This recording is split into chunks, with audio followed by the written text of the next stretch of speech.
Saludos, camaradas. ¿Qué tal estáis? Espero que vaya todo bien, que vaya todo perfectamente. Cuando empezó la guerra en Ucrania, Trump adoptó una retórica pseudo-pacifista diciendo que si él hubiera estado en la Casa Blanca, la guerra no se hubiera producido. En la campaña electoral, Trump prometió poner fin a la guerra en 24 horas y ahora que ha regresado a la presidencia de Estados Unidos, está trabajando para llegar a un acuerdo de paz y que cesen los combates. Ya se intuía que 2025 podía ser el año del fin de la guerra, pero por primera vez en 3 años se empieza a hablar de negociaciones, conversaciones y de planes concretos para poner fin a la guerra. Así que en este vídeo os voy a hablar sobre el posible fin de la guerra en Ucrania. Vamos con el vídeo, esto es Red Planeta, ¡comenzamos!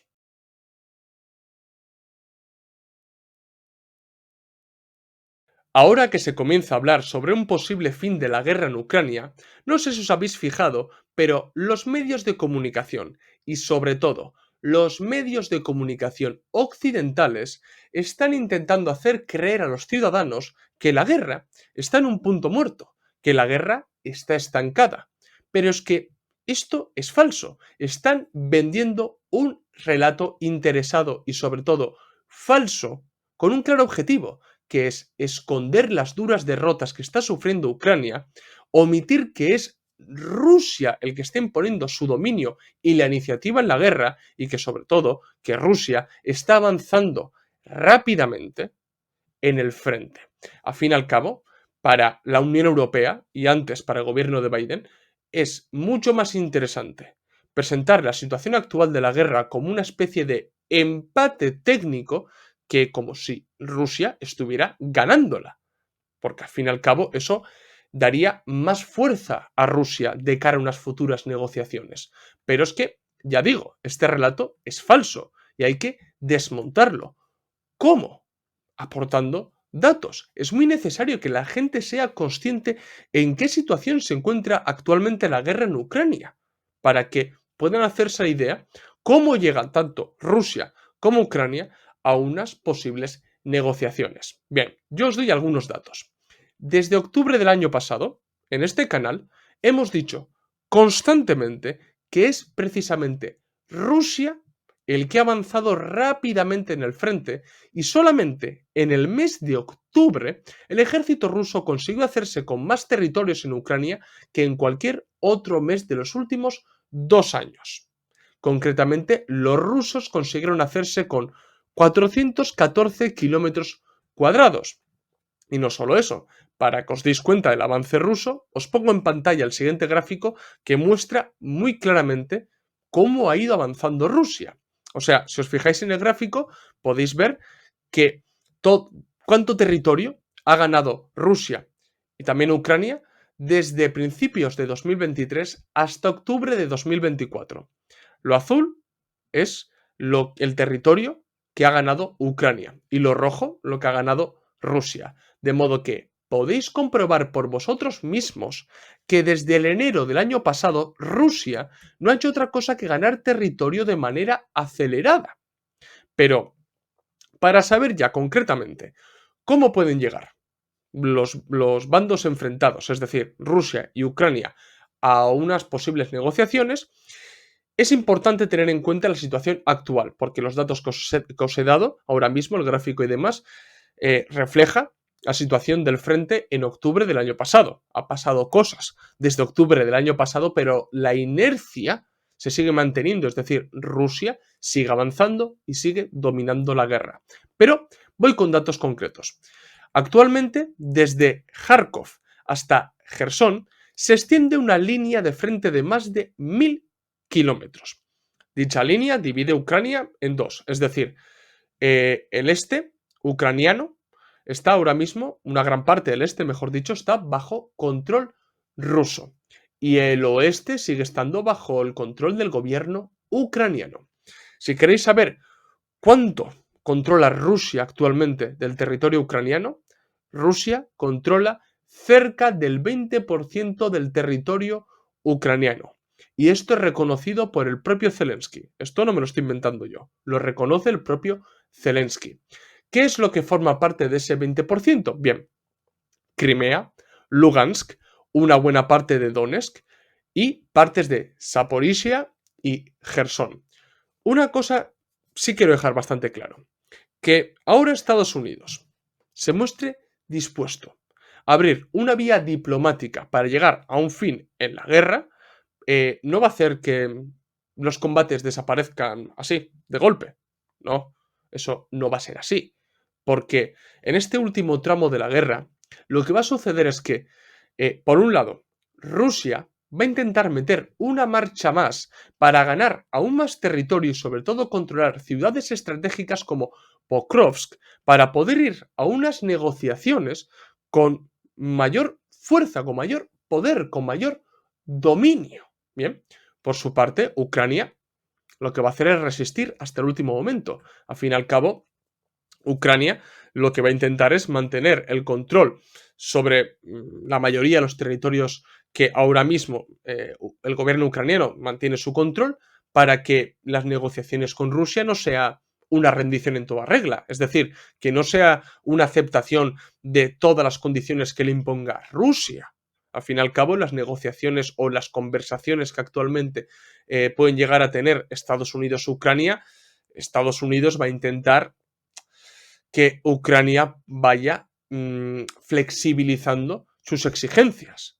Pero para eso Ucrania tiene que resistir, porque si no resiste va a ser una imposición de las condiciones de Rusia.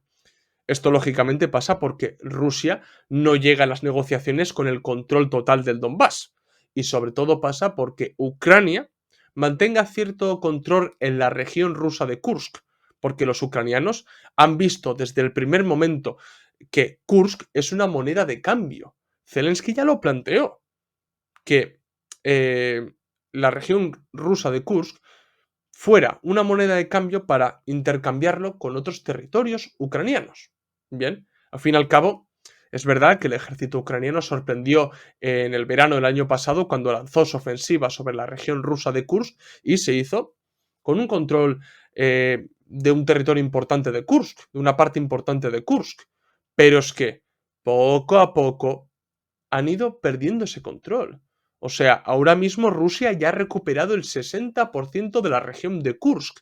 Entonces, esa estratagema de Zelensky de intentar utilizar Kursk como moneda de cambio para intercambiarlo por ciertas regiones de Ucrania no le va a salir bien. Entonces ya digo, este último tramo de la guerra se va a caracterizar por Rusia empujando para hacerse con ciudades y localidades y sobre todo puntos estratégicos y por otro lado Ucrania resistiendo y intentando mantener su control en Kursk. Y es que si echamos la vista atrás, nos podemos dar cuenta que ha habido una gran diferencia entre el actuar del Estado Mayor ucraniano y del ruso. Es cierto que en los primeros compases de la guerra, en el primer mes incluso de la guerra, Rusia trató de lanzar una especie de ofensiva relámpago para llegar hasta la capital, para llegar hasta Kiev, pero tuvo que desechar esa idea por la resistencia que mostró Ucrania y ya Rusia pasó de esa ofensiva relámpago a una especie de guerra de desgaste e incluso ha adaptado toda su economía y producción para alargar por muchos años la guerra, cosa que Ucrania no puede. Ni siquiera puede la OTAN mantener una guerra de desgaste por muchísimos años en Ucrania. No pueden. Se van a desangrar en Ucrania. No obstante, Ucrania se ha caracterizado por acciones más a corto plazo y acciones muy simbólicas para llamar la atención de sus aliados y decir, que estamos aquí, seguir apoyándonos. Porque mira qué acciones hemos llevado. Hemos dado un tortazo a Putin. Hemos hecho esta acción que le ha dañado mucho al ejército ruso. Han, han hecho muchas acciones muy simbólicas y muy cortoplacistas. O sea, es verdad que ciertas acciones han tenido éxito, pues por ejemplo, cuando obligaron a Rusia a dejar de lado esa ofensiva relámpago que lanzaron en el primer mes de la guerra, cuando recuperaron la región de Kharkov o cuando hicieron la ofensiva sobre Kursk. Pero es que hay muchas otras acciones simbólicas muy llamativas que no han ido a ningún lado, como por ejemplo la contraofensiva, la tan esperada contraofensiva ucraniana que no cumplió ninguna de las expectativas fijadas por el Estado Mayor ucraniano. La incursión en Kursk, por ejemplo, que ya han perdido una gran parte de la región de Kursk, o el uso de armas de largo alcance que le otorgaron sus aliados occidentales. Todas estas acciones sí son muy simbólicas, muy llamativas y sirven para tener portadas y demás, pero no va más allá. No va más allá. Y es que esto le ha condicionado enormemente al Estado Mayor ucraniano, porque ha tenido que lidiar con este simbolismo, con este cortoplacismo en la guerra. ¿Por qué? Porque desde el primer momento creo que todos sabíamos que Ucrania sola no podía hacer frente a Rusia. Ucrania necesitaba el apoyo de sus aliados occidentales, es decir, de la Unión Europea y de Estados Unidos. Pero claro, ese apoyo no va a ser gratuito, nunca ha sido gratuito. Ucrania tenía que demostrar en la guerra, tenía que hacer acciones llamativas y simbólicas para convencer a sus aliados para que siguieran dándole armas y dinero. Y eso le ha pesado mucho, porque ha condicionado la visión del Estado Mayor ucraniano a ser cortoplacista y muy simbólica. ¿Qué es lo que ocurre? Que tiene un límite eso.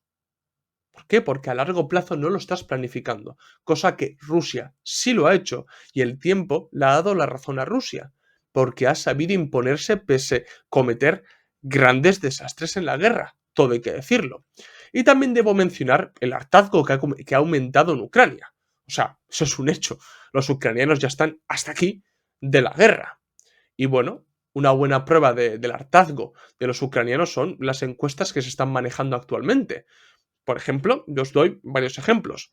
El 52% de los ucranianos encuestados piensa que la guerra debe acabar lo antes posible. Y en otra encuesta, también el 52% piensa que Ucrania deberá acabar cediendo territorios a Rusia en unas posibles negociaciones. Esa opinión no ha sido siempre mayoritaria entre los ucranianos, pero para nada, para nada. Pero a medida que ha ido avanzando la guerra y sobre todo a medida que Rusia ha ido imponiéndose, el pueblo ucraniano ha sido realista y ha dicho, bueno, pues tal vez lo mejor sea llegar a una paz cuanto antes, aunque tengamos que ceder territorio nacional. Y eso se ve en los gráficos y las encuestas que se han hecho desde febrero de 2022. Otro hecho que demuestra el hartazgo de los ucranianos son las deserciones. O sea, por ahora se dice que al menos 80.000 ucranianos han abandonado sus unidades. Y merece la pena destacar que más de la mitad de las deserciones se han dado entre enero y agosto del año pasado, que es cuando Rusia se ha impuesto completamente en la guerra. Ahí es cuando los ucranianos han dado cuenta, aquí no hay nada que hacer. Aquí no hay nada que hacer. Entonces, han aumentado enormemente en ese momento las deserciones. Y otra prueba es que el famoso plan de la victoria de Zelensky ha ido perdiendo apoyo, lo han desechado completamente y ya nadie habla del plan de la victoria de Zelensky. O sea, ya a Zelensky nadie le toma en serio. Nadie. Ni Estados Unidos, ni Rusia, ni la Unión Europea. Nadie le toma en serio. Esto es una clara muestra de en qué situación se encuentra actualmente la guerra, de que es mentira que la guerra esté estancada, que esté en un punto muerto. No es cierto. Es Rusia el que está dominando actualmente la guerra. Y la opinión de los ucranianos, el hartazgo de los ucranianos y que se le ignore completamente a Zelensky es una buena prueba de en qué momento nos encontramos. Ya os digo, si os mintieron desde febrero de 2022 sobre lo que estaba pasando en Ucrania, ya os digo que os siguen mintiendo, porque todo el problema que existe con Ucrania entra en un punto crítico, porque Rusia puede acabar muy beneficiado al igual que Estados Unidos. Y bueno, a estas alturas de la guerra ya creo que todos sabemos que la promesa que hizo Trump de poner fin a la guerra en 24 horas simplemente era una exageración, pero sí que era una declaración de intenciones, en el sentido de que Trump quería distanciarse de la intransigencia mostrada por Biden y la Unión Europea de abrir una vía diplomática y poner fin a la guerra. Porque, bueno, podemos criticar muchas cosas a Putin. Nosotros mismos hemos sido muy críticos con Putin. Bueno, y no somos partidarios de Putin, eso hay que dejarlo muy claro. Bien, pero sí hay que reconocerle a Putin que más de una ocasión ya ha dicho que él siempre ha estado dispuesto a abrir la vía diplomática, pero hay unas líneas rojas que él no va a permitir que se sobrepasen. ¿Quiénes han rechazado completamente desde febrero de 2022 que se abriera una vía diplomática? Occidente, el gobierno de Biden y la Unión Europea. ¿Y qué es lo que han hecho? Han proyectado en Putin, es decir, decían que era Putin quien no quería sentarse a negociar, cuando precisamente ha sido al revés. Y estas últimas semanas, la administración Trump se ha puesto en serio a trabajar para abrir una vía diplomática y poner fin a la guerra. Por ejemplo, el 13 de febrero, Trump mantuvo conversaciones telefónicas con Putin y Zelensky para valorar cómo llegar a una paz. Habló con los dos y dijo que los dos estaban de acuerdo de poner fin a la guerra. Es importante destacar que Trump ha decidido meterse de lleno en buscar una solución al conflicto en Ucrania unilateralmente. Esto es, ignorando por completo a sus aliados otanistas, a la Unión Europea. Trump se ha puesto directamente a trabajar sobre la guerra en Ucrania, dejando de lado a la Unión Europea. ¿Por qué? Porque la Unión Europea sigue arrastrando las mismas taras que arrastraba el gobierno de Biden. Y Trump ha sabido leer mucho mejor la geopolítica que la Unión Europea. Trump no le interesa que Rusia y China se acerquen, se alíen aún más. Trump los quiere separar y para eso se muestra propuestas atractivas a Rusia para separarlos. Ha leído bastante mejor la geopolítica que la Unión Europea, que sigue enfrascada en lo mismo y no va a salir de ahí. Pese a haberse recibido golpes y golpes con las sanciones, con el efecto boomerang que le han hecho las sanciones y demás, parece que no aprende. Y los gobiernos europeos parece que no aprenden.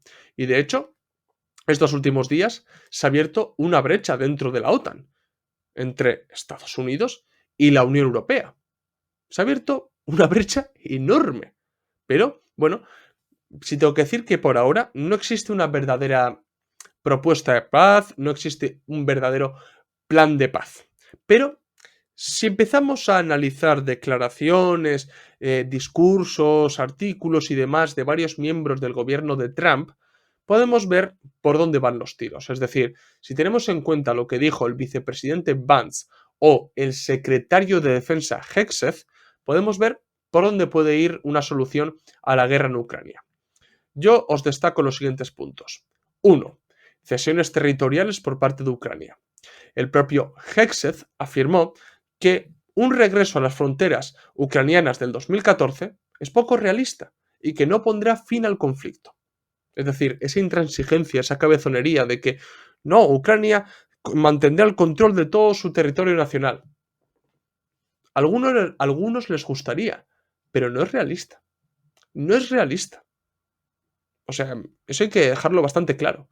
Creo que cualquiera hoy con dos dedos de frente sabe que Ucrania no va a recuperar una gran parte del Donbass y no va a recuperar Crimea. Eso está clarísimo. Por lo que no es de extrañar que Estados Unidos le acabe imponiendo a Ucrania la necesidad de que acepte la situación actual o al menos una buena parte de los territorios que Rusia ya está controlando de facto. Que Ucrania reconozca eso. Seguramente Estados Unidos trabaje en eso con Zelensky y Zelensky seguramente acabe aceptándolo a cambio de otras cuestiones, pero acabará aceptándolo. Otra cosa es después cómo lo maneja internamente. Pero bueno. 2. Zona de amortiguamiento. También se está valorando crear una zona de amortiguamiento en el que estén tropas europeas y no europeas, pero ya se ha dejado muy claro que fuera del marco de la OTAN. Al fin y al cabo, si una de las exigencias de Putin era que la OTAN le estaba acercando, se estaba acercando a su frontera, Hombre, no le van a poner tropas de la OTAN. No, seguramente vayan tropas europeas y no europeas, pero fuera del marco de la OTAN. Bien, para crear esa zona de amortiguamiento. Y 3, Ucrania fuera de la OTAN. Esto creo que es un punto crucial porque demuestra el cambio de postura de Estados Unidos respecto a la adhesión de Ucrania en la OTAN. Durante estos últimos 3 años, el gobierno de Biden no descartó en ningún momento que Ucrania formara parte de la OTAN. Es decir, Ucrania ha estado invitado en varias cumbres de la OTAN. Bien, pero todos sabían, tanto Biden como la Unión Europea sabían que para Putin eso es una línea roja. Pero seguían insistiendo en ese hecho. Incluso ahora se está haciendo viral el siguiente meme que os pongo en pantalla, en el que se refleja que a Zelensky se le dijo que si ganaba a Rusia podría formar parte de la OTAN, lo que demuestra que ni sus propios aliados le tomaban en serio. O sea, alguien de verdad, por muy pro-otanista que sea, ¿me puede decir que creía de verdad que Ucrania podía ganar a Rusia en la guerra? No es real. O sea, no es real, de verdad. Y ahora ahora creo que realmente es Estados Unidos el que parece que ha entendido que esta importante cuestión, la cuestión de que Ucrania no entre en la OTAN, es un punto crucial en las negociaciones. Que unas negociaciones se basan en exigir y ceder, en exigir y ceder. Y si quiere que Putin ceda en algo, ellos tendrán que ceder, pero claramente en una línea roja para Putin, que es que Ucrania no entre en la OTAN. Bien, ahora bien, se le puede tal vez compensar a Ucrania con su integración en la Unión Europea, que eso no se ha descartado y Putin tampoco ha dicho, no ha hecho demasiadas críticas a que Ucrania entre en la Unión Europea. Bien, pero si por algo se destaca Donald Trump es, sobre todo en política exterior, es que toda su política exterior pasa obligatoriamente porque Estados Unidos salga ganando económicamente. De ahí que Trump haya puesto sobre la mesa, sobre todo a Ucrania, la cuestión de las tierras raras. Recordad que Ucrania tiene bastantes tierras raras que le interesan a Estados Unidos para competir con China, que es líder en este sector. Y, según Trump, las tierras raras son la garantía de que Estados Unidos va a recuperar el dinero que ha destinado en Ucrania. Así de claro, ahí está también la mentalidad empresarial de Trump. Al fin y al cabo, viene el mundo empresarial. Y nosotros llevamos diciéndolo desde hace mucho tiempo. La guerra en Ucrania va a convertir a Ucrania en una semicolonia de Occidente en el que, por una parte, Estados Unidos, con el control de la mayoría de las tierras raras, y por otra parte, fondos de inversión como BlackRock van a acabar haciéndose con el control de Ucrania. Zelensky dijo que luchaba por la independencia y la soberanía nacional de Ucrania, pero, en realidad, va a acabar vendiendo su país a Estados Unidos y a fondos buitres y va a acabar convirtiéndose en una semicolonia de Occidente. Ahí está la hipocresía realmente de Zelensky. A BlackRock ya le ha estado vendiendo las tierras, distintas propiedades y demás. O sea, BlackRock ya tiene metido sus zarpas de lleno en Ucrania. Pero ahora es también Estados Unidos el que quiere su parte del pastel.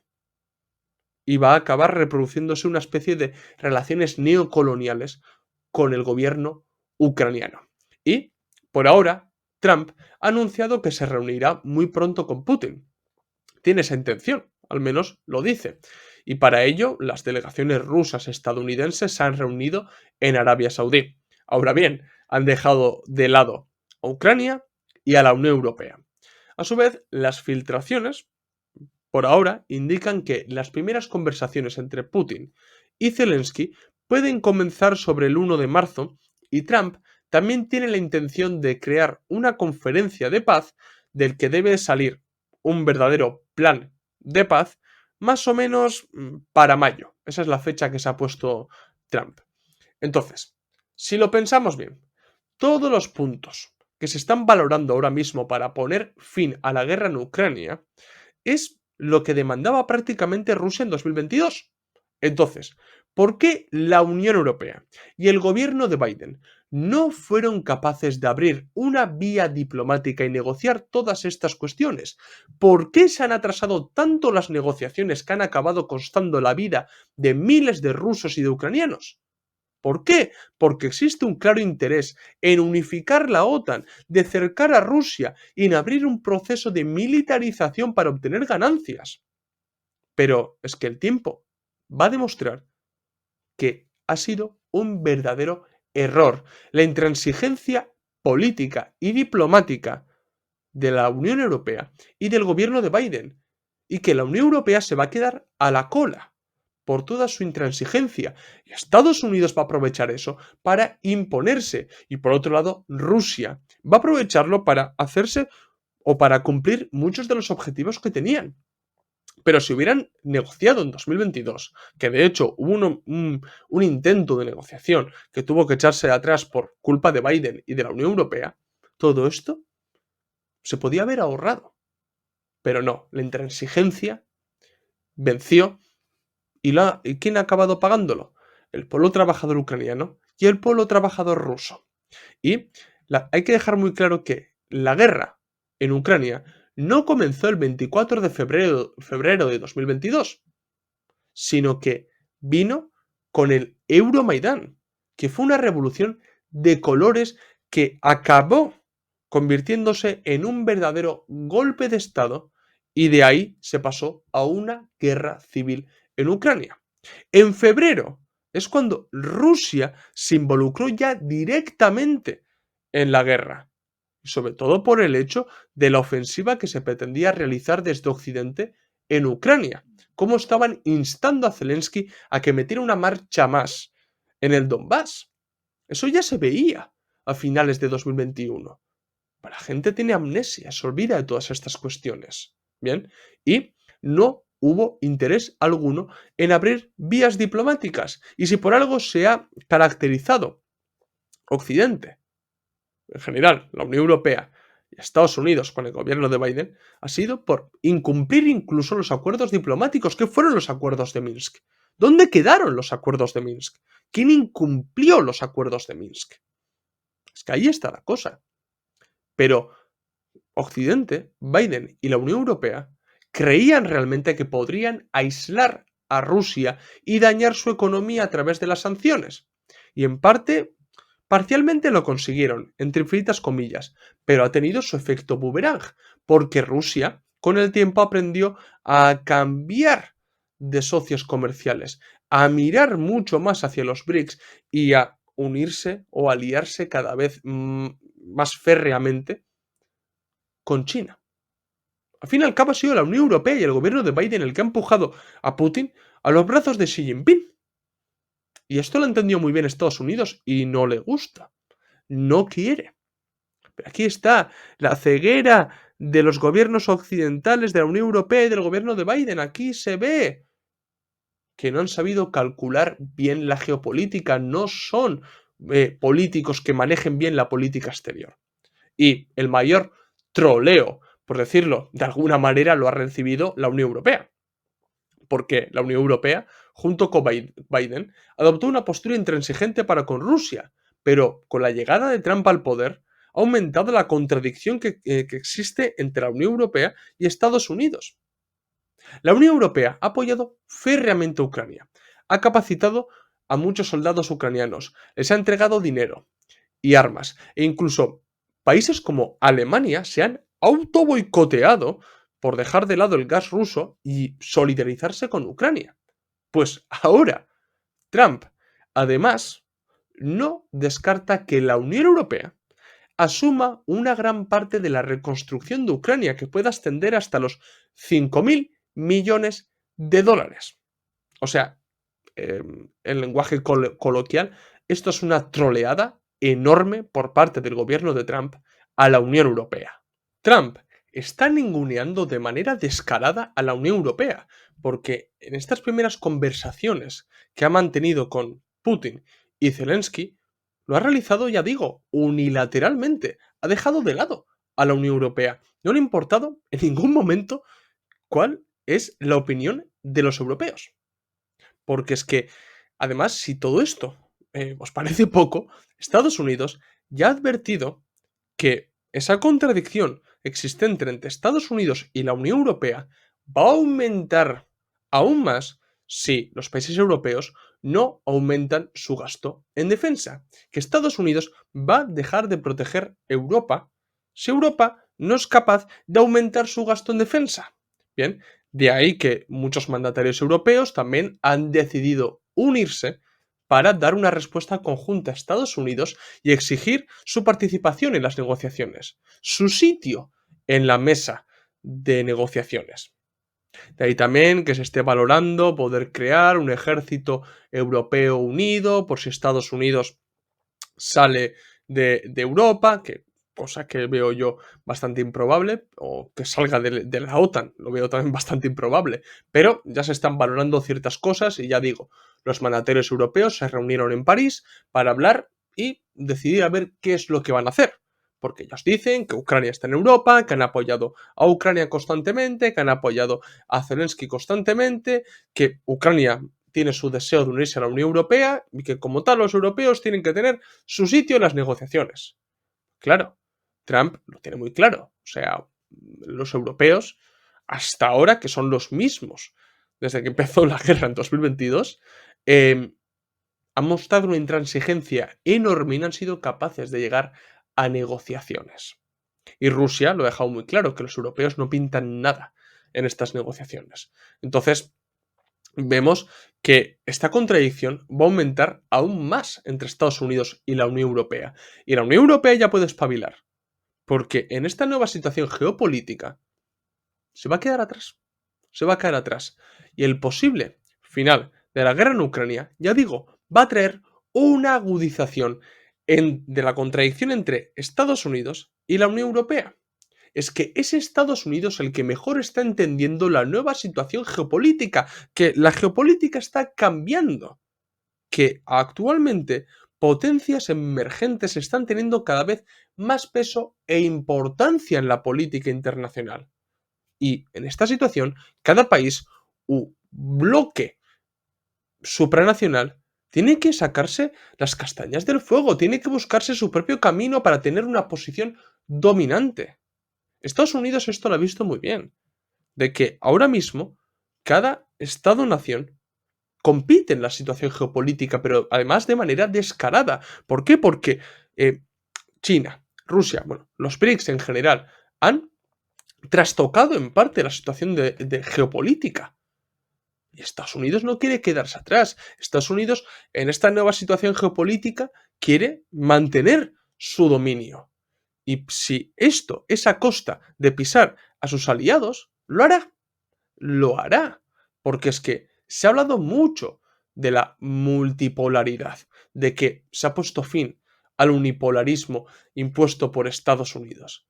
Pero es que poca gente creía que el propio gobierno estadounidense entendiera esta nueva situación geopolítica, aceptara las nuevas reglas que hay en la geopolítica y trabaje incluso para que en este nuevo mundo multipolar sea una de las potencias principales y que incluso llegue a dialogar con algunas de ellas, como es el caso, por ejemplo, con India hace unos pocos días, o con Rusia. Porque ya digo, uno de los objetivos principales de Trump es separar a Rusia y China. Y va a trabajar, va a intentar mostrarle propuestas atractivas a Rusia, va a aprovechar ese carácter contradictorio de la burguesía rusa, de ese carácter de burguesía comprador de Rusia. ¿Para qué? Para atraerla, para separarla de China. Porque es Estados Unidos el que ha entendido muy bien el nuevo juego geopolítico. Y es que creo que casi nadie se iba a esperar de que precisamente fuera Estados Unidos el que creara una brecha dentro de la OTAN. Muy poca gente esperaba eso. Porque hace 3 años parecía que la OTAN estaba más unida que nunca. Y ahora, con Trump, es todo lo contrario. Los europeos van por un lado, Estados Unidos va por otro lado. Estados Unidos intenta redoblar su vasallaje para con Europa. Y aquí es donde tienen que hacerse la siguiente pregunta a los europeos. ¿Aceptamos el vasallaje o intentamos competir con Estados Unidos en la geopolítica? Aquí se ve realmente si la Unión Europea tiene una posición dominante en la geopolítica o simplemente es el vasallo de Estados Unidos. Y yo personalmente me decanto por lo segundo. Así que, bueno, todo parece indicar que en los próximos meses se va a abrir una vía diplomática, se empezará a hablar ya de un plan concreto para la paz y lo seguiremos muy de cerca y haremos los vídeos pertinentes para ver cómo acaba la guerra en Ucrania y cuáles pueden ser las consecuencias a futuro, que esto también es muy importante, pero ya lo dejo para otro vídeo. Así que bueno, camaradas, lo dejo aquí, espero que os haya gustado el vídeo, si es así dejadme un like, si sois nuevos suscribíos al canal, recordad que en la descripción del vídeo tenéis el enlace de PayPal para donarnos dinero, ayudarnos a crecer y que podamos seguir manteniendo el canal, recordad que en la descripción del vídeo tenéis los enlaces de Gumroad para que podáis comprar los libros y los documentos que tenemos en la página web y nada, seguirnos en las redes sociales, Twitter, Facebook, Instagram y TikTok, donde subimos nuevo contenido a diario o casi a diario. Esto es todo, nos vemos en el próximo vídeo. ¡Salud, camaradas!